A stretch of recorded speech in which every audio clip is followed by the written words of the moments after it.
Hello everyone, I'm Papa Kenn and welcome to the Season 7A, or Season 7.1, basically the recap of the first half of Season 7.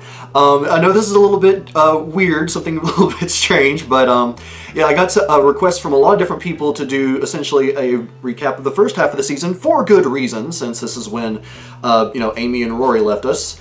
And also, honestly, it did seem rather appropriate given the events of what transpired.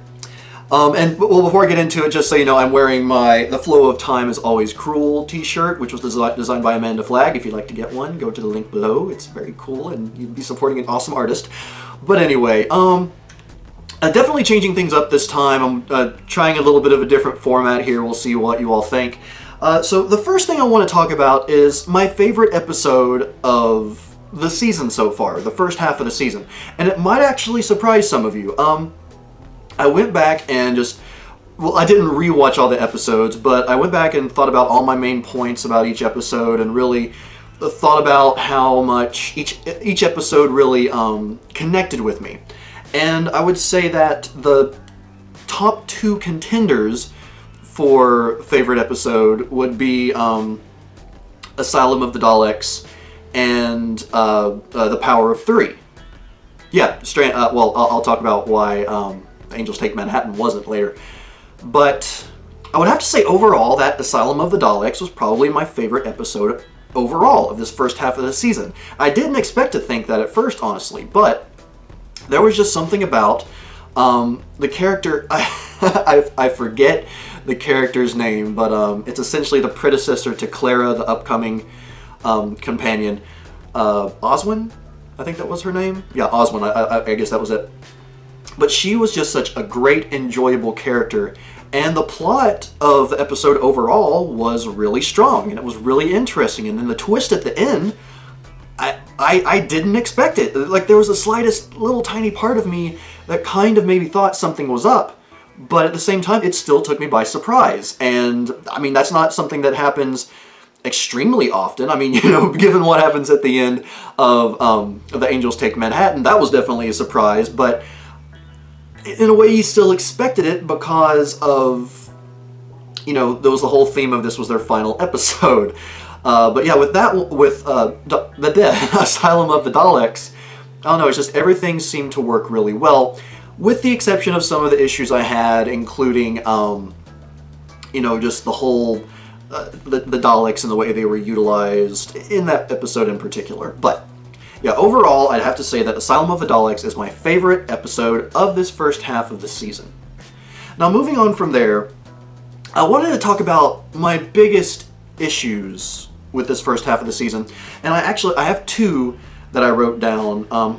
The first of which is that the episodes of this season had some big highs. Like, each episode had its own, like, very strong point, you know, at least one, something that made it sort of stand out, and something that actually was mentioned in the comments a little while ago. I can't remember who it was that said it, but all the episodes of Season 7, I guess the style they were going for was blockbuster movies. Like, they wanted each episode to sort of stand out on its own as a representation of blockbuster movies. So, looking at them from that perspective, you know, you can see the major points, or the strong points of these episodes just a little bit more.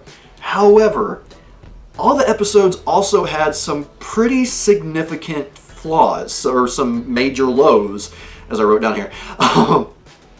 But, yeah, and it definitely varied from episode to episode, the severity of how big those lows were.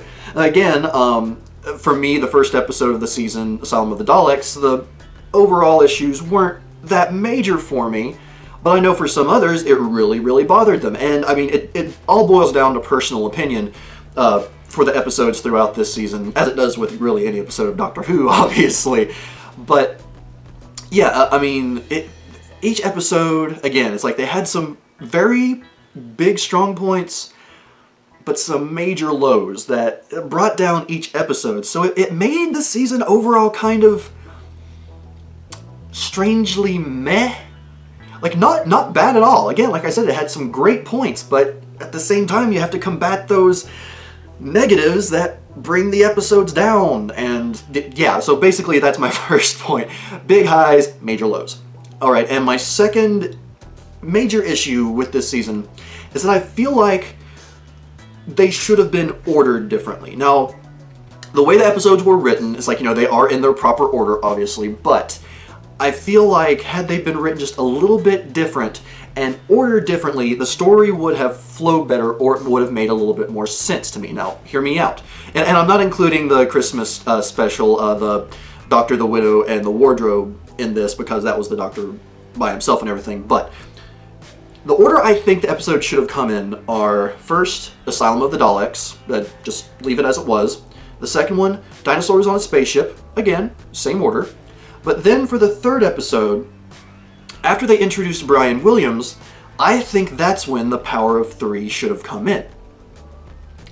Because of my choice for fourth, which is A Town Called Mercy, and then the Angels Take Manhattan. Now, the reason why I feel like it should have been ordered this way is that the end of the Power of the Three, or the end of the Power of Three, gives us this big impression that with the three of them, the Doctor, Rory, and Amy, they can conquer all. And then the next episode, Amy and Rory are gone.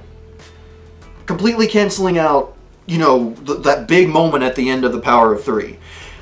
They should have provided an episode, at least one episode buffer in between the Power of Three and the Angels Take Manhattan for, I don't know, for that to settle in a little bit.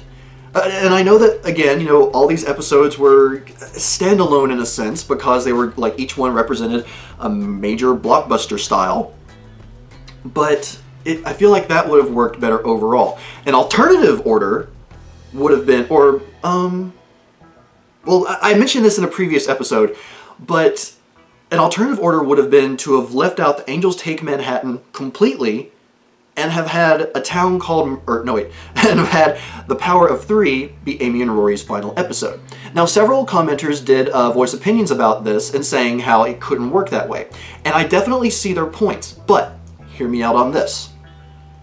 Had the Power of Three been their final episode, now, one of the major points that the commenters was bringing up was that the way that the companions tend to leave is a sort of a display of the danger of the Doctor, or, you know, the Doctor is the coming storm. It's like being around him is dangerous.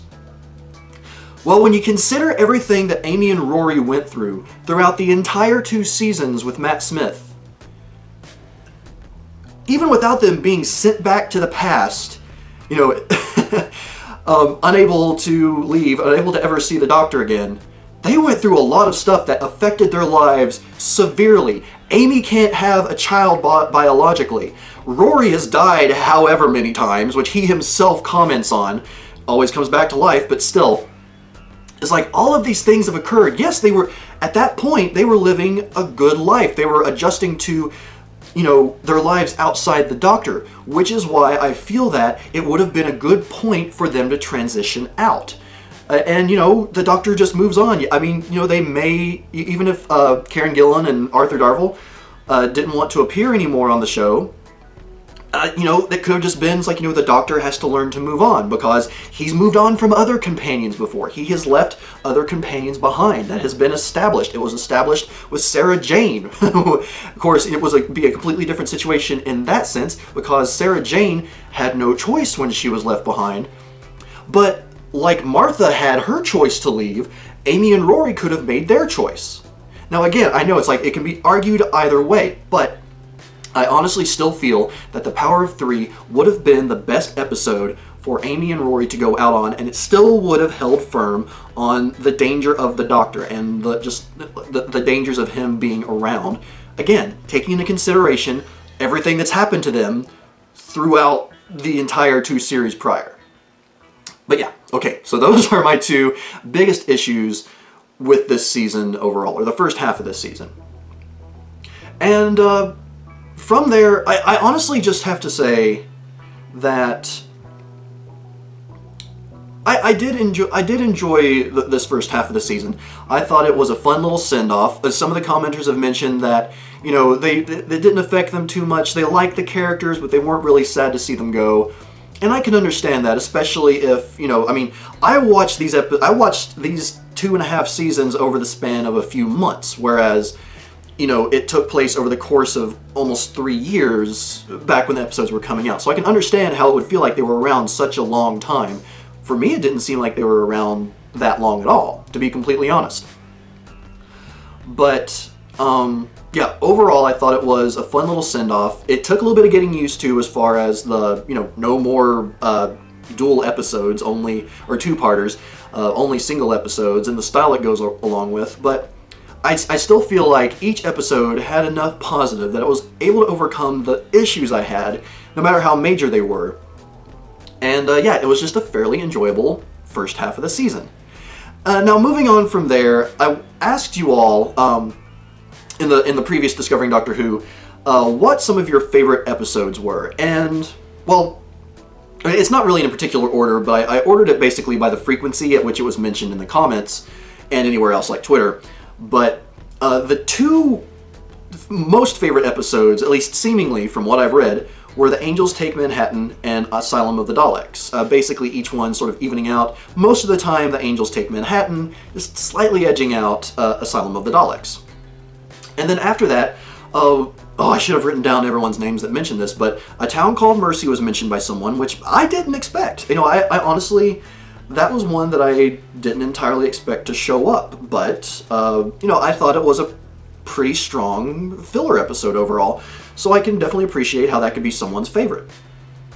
Next was The Power of Three, which I can see how that wouldn't be everyone's favorites, especially considering how weak the ending is considered to be by a lot of people.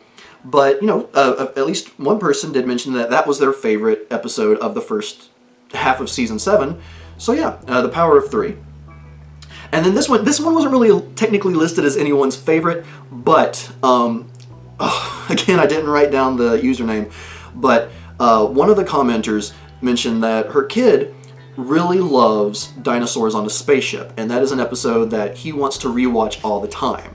And I can definitely see that. Like I mentioned in the review, it is an episode that spoke to my childhood. I loved dinosaurs back in the day. I still love dinosaurs, which is one part about the episode that just I really, really enjoyed.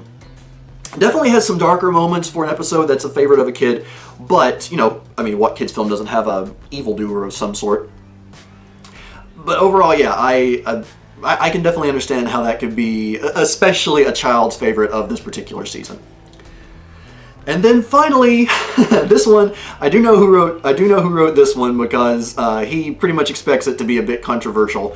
But Asim commented that The Doctor, the Widow, and the Wardrobe was his favorite episode of the first half of Season 7. Mostly because he considers it to be an overall underappreciated episode, which, you know, I personally wouldn't put it in really even anywhere near my favorites as far as this first half goes. But I can see how you can definitely appreciate it and really enjoy it as being an underappreciated episode. Because I've even mentioned others before. I think in the previous season, Season 6, 1 or 2 episodes that I thought were overall underappreciated. So yeah, everyone, thank you very much for commenting your favorite episodes of the first half of the season. It was really interesting to see what everyone thought. The top 2 choices, admittedly, I almost completely expected, but yeah, it was great to hear what your all's thoughts on those. And then finally, I got some questions in from some of the audience, and I'll just start the first on the list. First of all is from Carlos on Twitter, whose username is CMWheels85. He said, I'd be interested in knowing if you have any predictions for Season 7B. Maybe you can talk about that at the end of the recap, which I'm kind of doing. And as far as predictions, I don't really know what I can say. Again, I do know that Clara is going to be the new companion sometime within the next few episodes. I think that perhaps part of the season, at least maybe the first few episodes, will be the Doctor sort of working through his feelings as far as the loss of Amy and Rory, not being able to see them. Because, I mean, they were around for 2.5 seasons, as far as I know, the longest run of any companions in the new era. And, yeah, the Doctor always has sort of that longing feeling, or that at least a few episodes where he'll pine after, well, maybe pine's not the right word, but he'll be thinking about his old friends, his old companions that had just left or left not long ago. So I do think that will be at least a part of the first few episodes. Other than that, I honestly don't know what's going to happen. Okay, well, I can assume that it's going to be building up to something relatively epic, since the end of Season 7, it goes into the 50th anniversary, which, I mean, correct me if I'm wrong, but I assume that those specials are included in Season 7. Correct me if I'm wrong, but I think that's how it works. So yeah, I do think it's going to be a big build up to that. And yeah, other than that, I really don't have any major predictions. I don't know what to think at this point, because it's kind of starting from a blank slate as far as I can tell, especially since we only have a half of a season left for the Doctor, or for Matt Smith as the Doctor. So yeah, sorry if it's kind of a weak answer, but it's the best I can do right now. And then moving on to my second question, or the second question I received from the audience. It's from Asim. And I guess you could, he said it's more of a challenge than a question, but he asked me to summarize in my own words the character arc of Amelia Amy Pond. And I tried to think about this a little bit overall between writing it down, or basically reading it, and being here in front of the camera.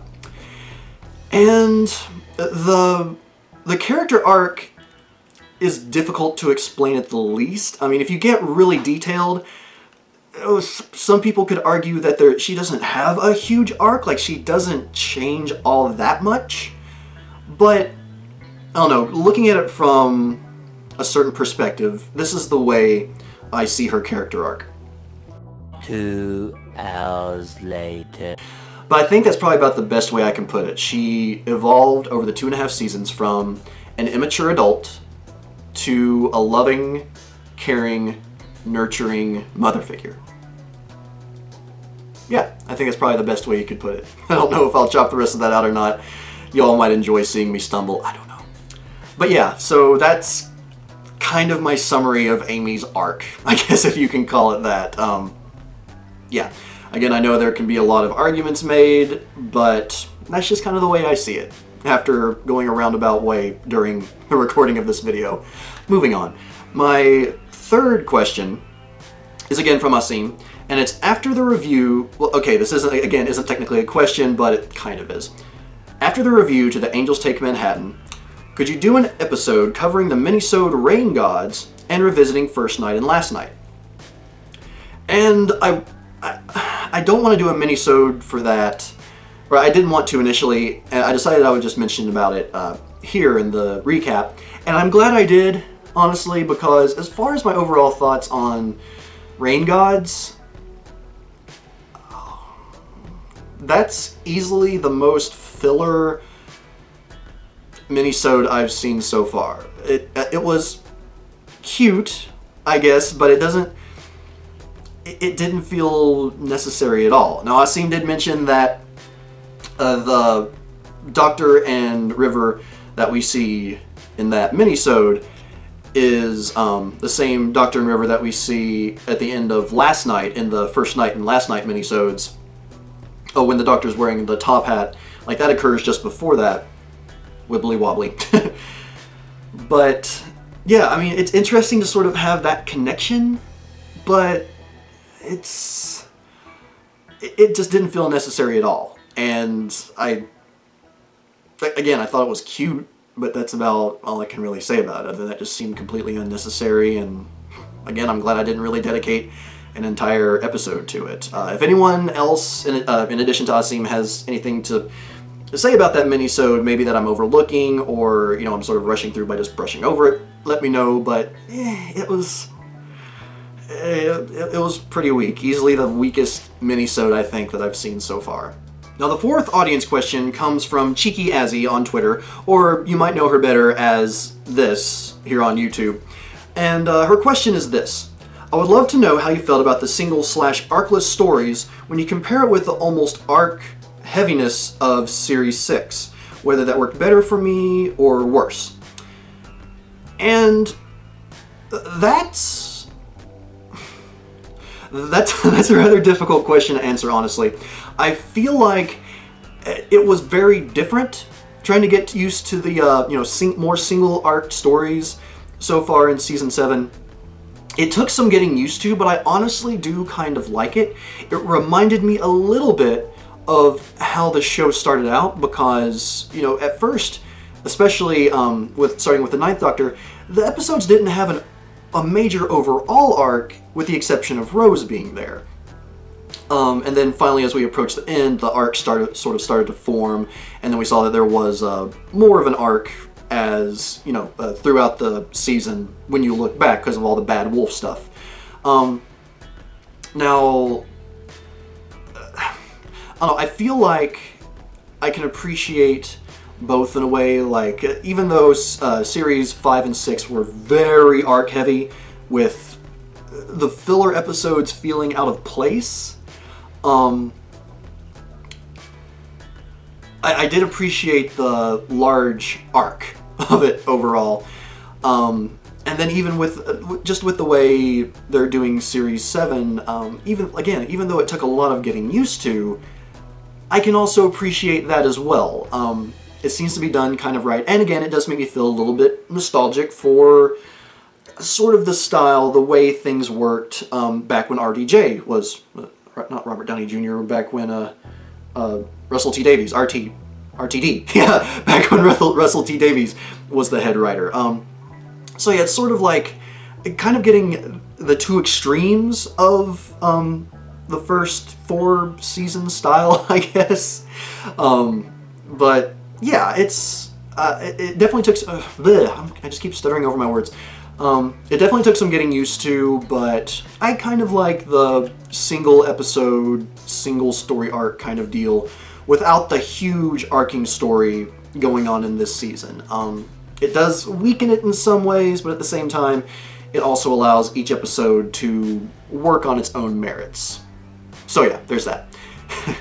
But, alright, moving on from there, I have one last question for the first half of this season, and it's actually a question for the second half of the season.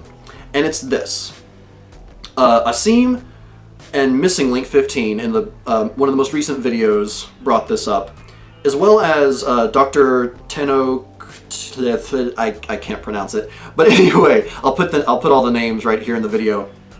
But all of them have mentioned that I should go back and watch some of the classic episodes. Like they've even made lists of some of the classic episodes that should be watched in preparation for the 50th anniversary. And they basically, well, at least I've seen, I guess, kind of Missing Link as well, have called it, a Watch a Few Classics Now campaign, in which, they're basically wanting to really motivate me to watch these old episodes so I can get a better idea, I guess, of what's going on in the 50th anniversary and maybe a few episodes leading up to it.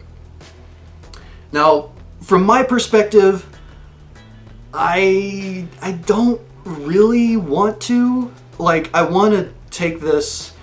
I want to take these episodes in the order as if I was just watching them on TV. Yeah, now, apparently I think it was Asim and Missing Link mentioned that, the BBC aired some of the classic episodes, like, certain specific episodes leading up to the 50th anniversary to give viewers a better idea of what was going on in case they hadn't seen those classic episodes.